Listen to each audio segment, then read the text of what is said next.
relating to local governance in Hampshire. And as members are aware that there are a number of governance issues being discussed at the moment, from the extreme on one end of devolution to a combined authority in South Hampshire, which would not involve any form of local government reorganisation. It would simply be a joint committee of leaders with an elected chairman or mayor, or whatever that post may be entitled, who would chair that joint committee or board.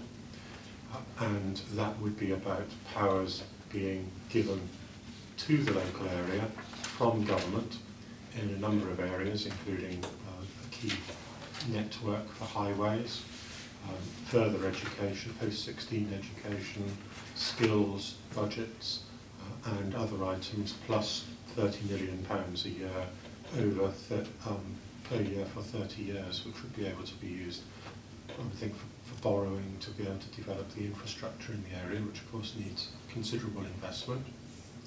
So that's one extreme, which is devolution of powers down to local councils in South Hampshire, to the other extreme, which has come up in the last few weeks, of a potential unitary Hampshire-wide single council, which would scrap all of the councils in Hampshire, either district or county council or unitary, and would effectively suck powers up from the local area, so if you like, the opposite of devolution, and bringing about a unitary structure.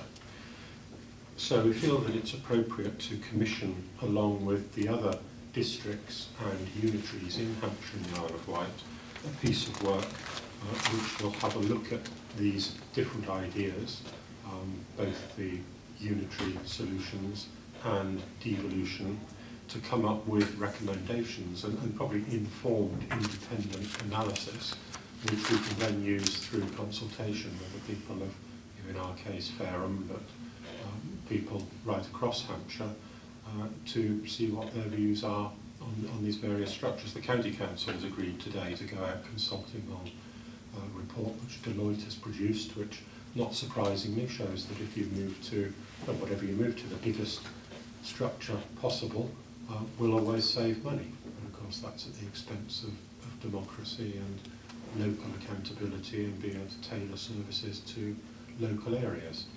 So the county will be doing a consultation. I hope we don't get consultation fatigue. What I really hope, though, is that it will be able to be made clear to people that, you know, this isn't different flavours of the same way of doing business, that a unitary, a super unitary, is something very different from devolving powers down to local leaders, democratically elected, working within the local councils in South Hampshire, which of course does have its own particular issues and problems that we do need to be able to do something about. So the reason that's hopefully a bit of background to why it is that we're recommended to agree a sum of up to £25,000 being made available from our reserves, although I am aware that certainly the initial piece of work which is being commissioned is likely to involve a cost to all the councils in South Hampshire in total of around £35,000. So that's £35,000 between 8. So it may well be that nothing like this sum is actually required, but it seemed prudent to set it aside at the moment, and then Mr. Warnell will be able to dispense it if necessary. So that's the recommendations are as written in the report. So, any comments? Councillor Evans and then Councillor Carter. Thank you, Mr. Chairman. I think it's unfortunate but necessary to agree this expenditure in order to ensure that all relevant aspects of any changes to local government structures and organisation and the implications for services, for community engagement and involvement and for finances are correctly and fully reviewed and made available. I think the situation we have at the moment is very unfortunate. Some very one-sided comments being made that do not stand up to much scrutiny. It's almost like the referendum on Europe, isn't it? But not quite as large. So I agree with this. It's unfortunate, but I do agree we do need to do this. Thank you. That's okay. Thank you, Chairman. I think Councillor Evans really made most of the points I wanted to make. It was interesting that Councillor Perry managed to send his points to all of us to view. Carefully read it all and thought, sounds very attractive, but sounded a bit like pie in the sky, to say the least. And I don't think it's the way to go forward. I suppose one of my worries to a certain extent is that they're talking about consultation with the public. Well, it depends what questions they're going to ask as well, of course.